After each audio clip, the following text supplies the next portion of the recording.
Railway station में गंदे फटे हुए कपड़े पहनकर हाथ में चाय लेकर पूरा स्टेशन घूमते हुए चाय बेचती रहती है शारदा। स्टेशन में आते जाते लोगों से, भैया चाय, दीदी चाय ले लो ना दीदी, गर्मा गर्म चाय, ऐसे कहते हुए उनके आगे पीछे घूमती रहती है शारदा। कुछ लोग तो चाय पी लेते हैं, लेकिन बहुत लोग शारदा को देख घिन आकर उससे दूर चले जाते हैं। शारदा बहुत थक जाती है, लेकिन फिर भी वो सूरज के ढलने तक चाय बेचती रहती है। उसके कमाए हुए पैसों से ही वो कुछ सामग्री लाकर उस रेलवे स्टेशन के पीछे एक शेड में मौजूद उसके दादा दादी के पास जाती है और उन दोनों के लिए खाना बनाती है।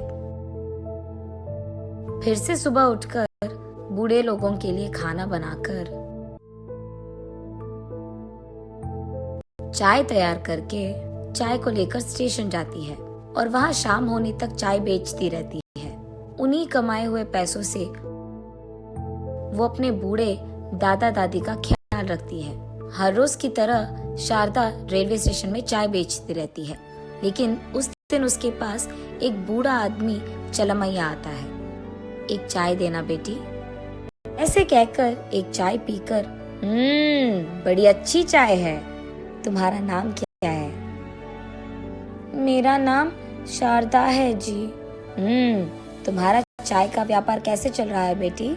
हाँ कुछ चल रहा है जी, हर रोज बस सामग्री खरीदने के लिए पैसे कमा लेती हूँ, कभी कभार तो पैसे भी नहीं मिलते हैं, ऐसे भोलेपन से कहती है।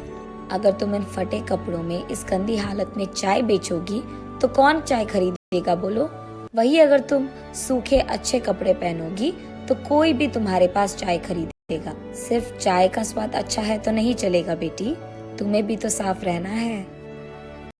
मेरे पास दो कपड़े हैं, उन्हीं को मैं पहनती रहती हूँ। अब नए कपड़े खरीदने के लिए मेरे पास पैसे भी नहीं हैं। तुम्हारे माता पिता क्या करते हैं बेटी?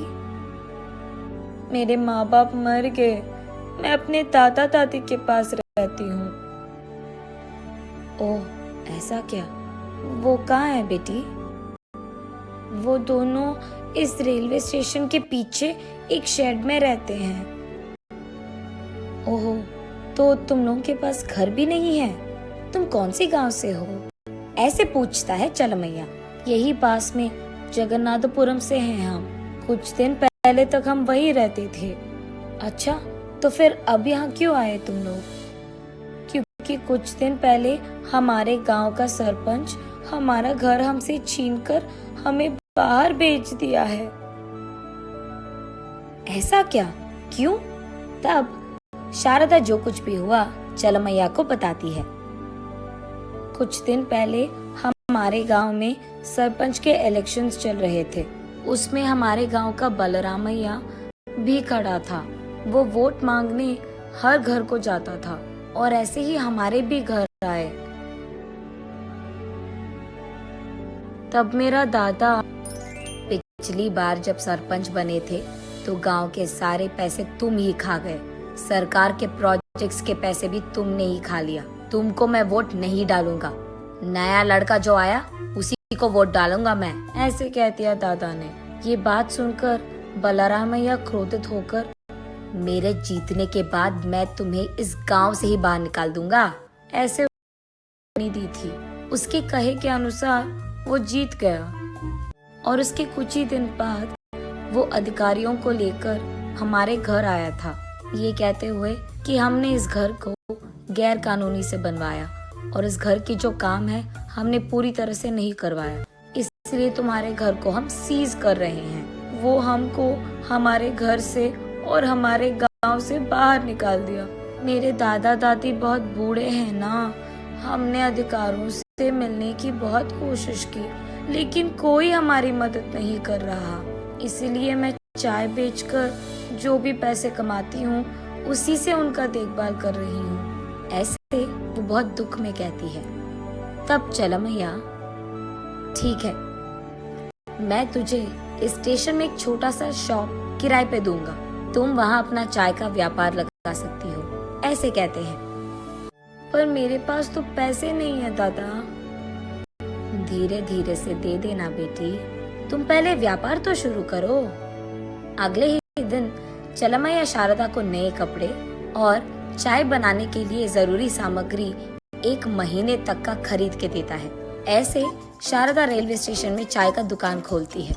उस दिन से सुबह से शाम और शाम से रात तक वो लगातार काम करती रही, अलग प्रकार के चाय बनाते हुए सबको उसकी तरफ आकर्षित करती आ रही थी। कुछ ही दिन में रेलवे स्टेशन को आए वाले यात्रीगण ही नहीं बल्कि गांव से भी लोग उसके चाय पीने आ रहे थे। ऐसे कुछ ही दिनों में शारदा के दुकान वाली रेलवे स्टेशन से कुछ ही दूर में जो रेलवे स्टेशन था, उसके अधिकारी भी शारदा से उनके रेलवे स्टेशन में ब्रांच लगाने के लिए पूछते हैं। उनके कुछ दिन बाद वो 2 के चाय ब्रांचेस बहुत सारे ब्रांचेस बन जाते हैं। एक चाय की दुकान से शुरू करके शारदा कुछ ही दिनों में इन सारे ब्रांचेस की मालिक बन जाती है। इतनी छोटी उम्र में इतना सारा काबिलियत से हासिल करने के कारण बहुत सारे मीडिया लोग शारदा से उसकी इंटरव्यू मांगते हैं। तब शारदा उन सबको ये बताती है कि वो कैसे यहाँ तक पहुँची और उसके परिवार के साथ क्या नाइंसाफी हुई थी, और ये भी कि चलमैया ने उसकी कितनी मदद की है। ये जानकर उस जिला का कलेक्टर शारदा का सराहन करते हुए बलरामैया को गिरफ्तार भी करता है। जो काम उसने गैर कानूनी से किया है वो सब कानून हासिल कर लेता है, और जिन अधिकारियों ने उसकी मदद भी की थी उनको भी गिरफ्तार कर लेते हैं, और इस सब के बाद शारदा और उसके परिवार को उनका घर लौटा देते हैं। नैतिक, आज अगर अधिकार तुम्हारे हाथों में है तो उसका गलत इस्तेमाल नहीं करते हैं, क्योंकि कल जब अधिकार किसी और के हाथों में चला जाए तो खुद अपना सर नीचे करना होगा।